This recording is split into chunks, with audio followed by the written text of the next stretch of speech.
c'est de l'abomination. Au Gabon, tout est brûlé.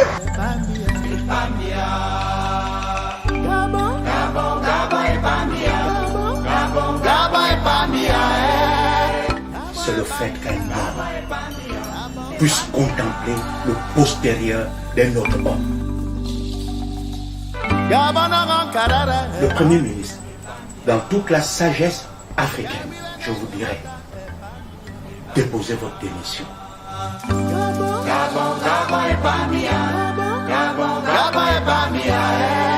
Cette question fait débat actuellement dans la société. Voilà. D'autant qu'elle est d'une importance capitale dans l'appréhension des habitudes, dans l'histoire des traditions gabonaises. Elle touche en toile de fond la question relative aux mœurs, d'accord, aux valeurs morales, aux valeurs traditionnelles.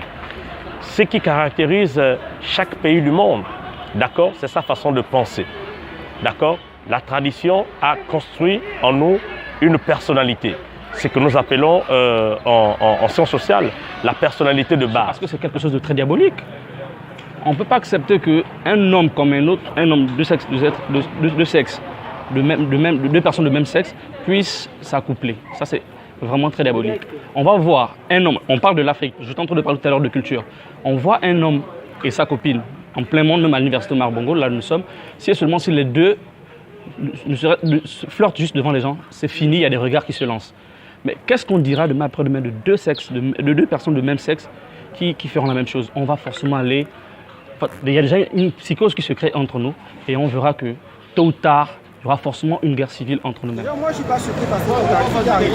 Je ne suis pas surpris parce que je sais comment fonctionnent les gens que nous avons portés là-bas à l'Assemblée nationale. Je sais comment ils fonctionnent. C'est des gars qui n'ont pas de qualité, des gars qui n'ont pas de principes. Et lorsque le peuple se permet de prendre des gars qui n'ont pas de principes et qui n'ont pas de valeur morale, il décide de prendre ces individus et les envoyer devant pour les représenter un peu quand il va à ce genre de situation. Moi, je trouve que c'est déplorable.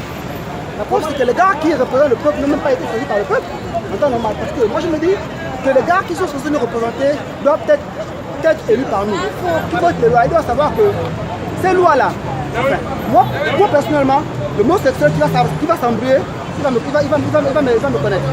Je vais lui montrer. Et plus adviendra que pourra. Parce que moi personnellement, enfin, ces députés-là, ils votent leur loi. C'est bien pour eux. Mais le mot sexuel qui va se permettre de perdre la route. Enfin, j'espère qu'ils vont habiter en ce moment à la Sablière. Moi, je pense que la dépénalisation en territoire gabonais est quelque chose qu'il faut prendre au sérieux. Préalable. Il y a les préalables. Chez les autres, ils ont sensibilisé la population. Et c'est des pays développés. N'oublions pas que nous sommes en Afrique. L'Africain, c'est un villageois. L'Africain, c'est quelqu'un qui est ancré dans ses us, ses coutumes, dans ses mœurs. C'est quelqu'un qui est ancré dans ces histoires-là. Nous sortons tous d'un village. Et nous avons une éducation bien particulière. Moi, mon père, il m'a dit un jour, un homme va avec une femme. Point barre. Mais dans notre culture, on nous apprend c'est un homme et une femme.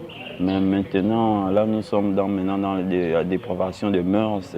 Voir un homme s'accoupler, une femme et une femme. Là, nous sommes en train de dégrader la société, nous sommes en train de dégrader le tissu social. C'est une perte pour nous. C'est un tel débat. À une période où les générations présentes sont enclins à de nombreuses revendications sociales qui portent sur justement la question relative à l'augmentation du taux de chômage, la question justement de la vitalité de notre économie, la question justement liée au logement, la question justement liée à la construction des routes, la question justement liée à la faim, à l'autosuffisance alimentaire, des questions relatives à l'addiction en eau et en électricité. Il faut rappeler quand même un contexte, c'est que lorsqu'on parle de l'Assemblée nationale, on fait allusion au peuple gabonais.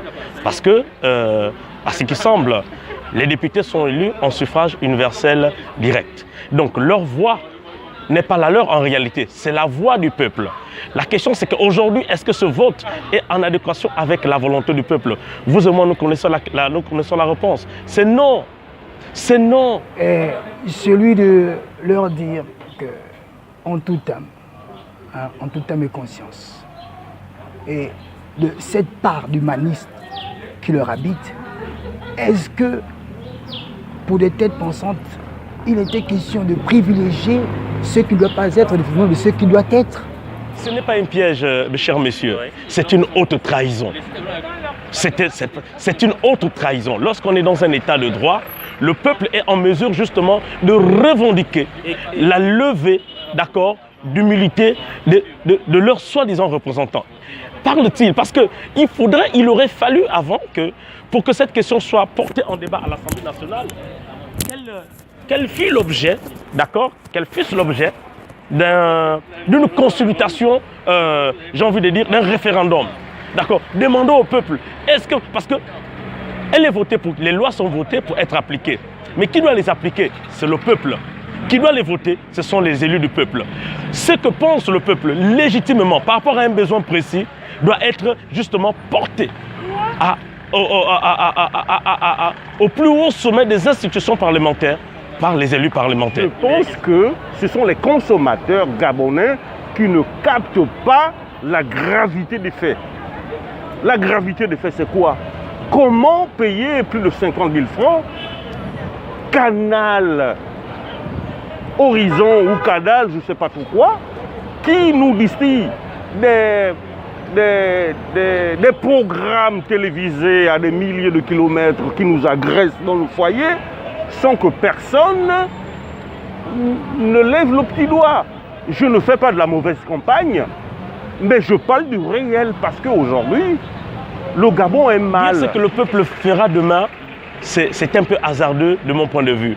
J'estime à juste titre qu'en tant qu'être humain, le peuple aura certainement des réactions imprévisibles. Vous savez, la question que je voudrais ramener à vous et moi, qui faisons partie justement de ce peuple qui s'insurge aujourd'hui contre cette dépénalisation, c'est que dans nos familles, serons-nous capables d'accepter que l'un de nos membres, justement, vienne nous faire part d'un projet de mariage homosexuel? Non. Si nous sommes informés dans nos différentes familles qu'il y ait justement des membres, des hommes comme des femmes, justement, qui aspirent à